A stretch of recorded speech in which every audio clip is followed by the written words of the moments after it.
Es gibt als Grundsatz heute das Lohnabstandsgebot. Das heißt, damit will man gewährleisten, dass sich Arbeit immer lohnt. Das heißt, dass man mit einer bezahlten Stelle besser dasteht, als wenn man von Transferleistungen des Staates lebt. Das könnte alleine schon reichen als Anlass zu sagen, da müssen wir die Mindestlöhne bereits wieder erhöhen. Also das ist eine klare Meinung, eine klare Begründung gegen die Einführung von Mindestlöhnen. Ja, Robin? Was dagegen spricht, ist, dass es verschiedene Leistungen erbracht werden von den Personen. Dass eine Putzkraft einen weniger riskanten Beruf hat als ein Dachdecker zum Beispiel. Weil wenn er vom Dach stürzt, weil er nicht gesichert ist oder sowas, oder eine Putzfrau kann sich höchstens die Hand verletzen oder so. Und dann ist es schwer zu bewegen, dass die Leute, die schlechter gestellt sind als die anderen, die angestellt sind, am Limit zu bezahlen. Dass es dann halt nicht mehr für die tragbar wäre, was sich wiederum auf die Angestellten auswirken würde. Weil die dann kein Geld bekommen, also gefeuert werden würden. Und das würde dann mehr Pendler anlocken. Also zum Beispiel aus Polen kommen, dann hier arbeiten, wieder das Geld nach Polen schaffen.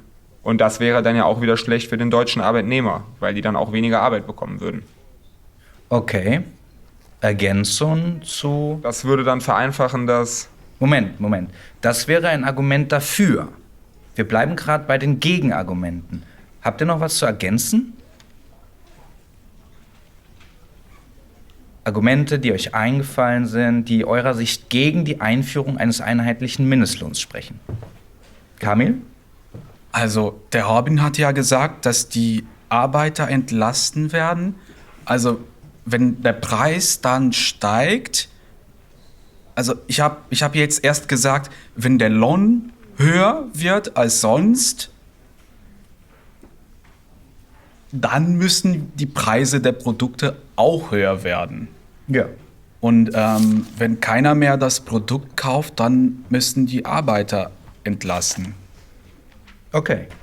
Ja, und dann habe ich dazu noch geschrieben, dass wenn die entlassen werden, dass die Arbeiter dann wieder auf den Schultern des Staates wieder lasten. Ja, okay. Johanna, noch was zu ergänzen?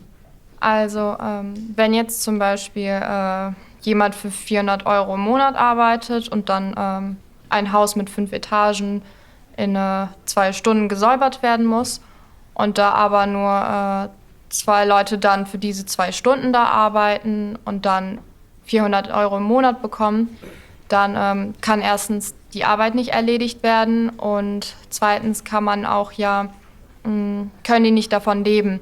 Man muss halt immer gucken, dass man dann immer den Lohn dem jeweiligen Beruf dann immer anpasst. Ja, das wäre dann ein Argument gegen einen einheitlichen Mindestlohn. Jan? Ja, dann würden sich viele auch nicht mehr anstrengen für den Beruf, zum Beispiel als Arzt oder so, weil die denken, als Putzmann kriegt man fast genauso viel Geld. Und Leute, die ziemlich schwer arbeiten und so, würden dann genauso viel kriegen wie jemand, der kaum was macht. Außerdem würden Selbstständige dann Probleme kriegen, weil es ja für die nicht gilt. Dann können die ja dann irgendwie das Ganze ausnutzen. Dann sagt man, ja, eine Putzkraft arbeitet selbstständig, da muss man denen nur 10 Cent zahlen. Also zu dem ersten, was du gesagt hast, müssen wir gleich nochmal eingehen. Aber das letzte, was du gesagt hast, ist sehr gut. Was ein ganz neuer Aspekt noch ist. Ein Problem, was es jetzt schon gibt, ist die Scheinselbstständigkeit. Dass sich das dann auch weiter erhöhen würde. Man deklariert die Putzkraft als selbstständig und damit fällt die dann nicht mehr in diese Regelung. Vorher hattest du aber einen Denkfehler drin, den ich aber an ganz vielen Stellen schon mitbekommen habe. Lisa. Es geht ja um den Mindestlohn und nicht um das Gehalt. Und ich finde einen Mindestlohn für ziemlich gerecht, weil die Notwendigkeit, das, was jeder braucht, ist ja bei jedem gleich. Also es geht nicht darum, dass wir sagen, im Ergebnis gibt es einen Einheitslohn in Deutschland. Egal welcher Beruf, du verdienst immer gleich viel. Es geht ja nur um eine gesetzlich vorgeschriebene Untergrenze. Ja, aber als Arbeitgeber macht man ja den Lohn am besten so niedrig wie möglich, damit man so viel wie möglich bekommt. Aus marktwirtschaftlicher Sicht kannst du natürlich dagegenhalten. wenn dann eben der Arzt für 7,50 € die Stunde arbeiten soll, dann wird halt keiner mehr Arzt. Ja, und deshalb? Deshalb kann auch ein Krankenhaus sagen, nein, wenn es um Krankenhäuser geht, müssen wir den Lohn für die Ärzte auch höher setzen, damit auch Ärzte überhaupt bekommen.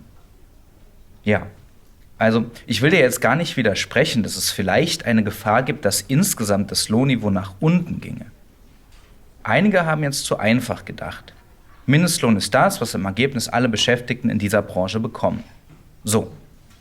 Aber wir sind jetzt mit Lisa zu den Befürwortern übergegangen. Dazu weitere Argumente. Also, es gibt keine Unklarheiten mehr, wenn man irgendwas verhandeln will.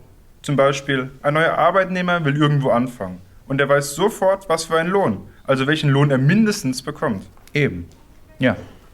Ja, also er wird jetzt halt wissen, dass er so eine Niedriglohnkraft ist. Okay.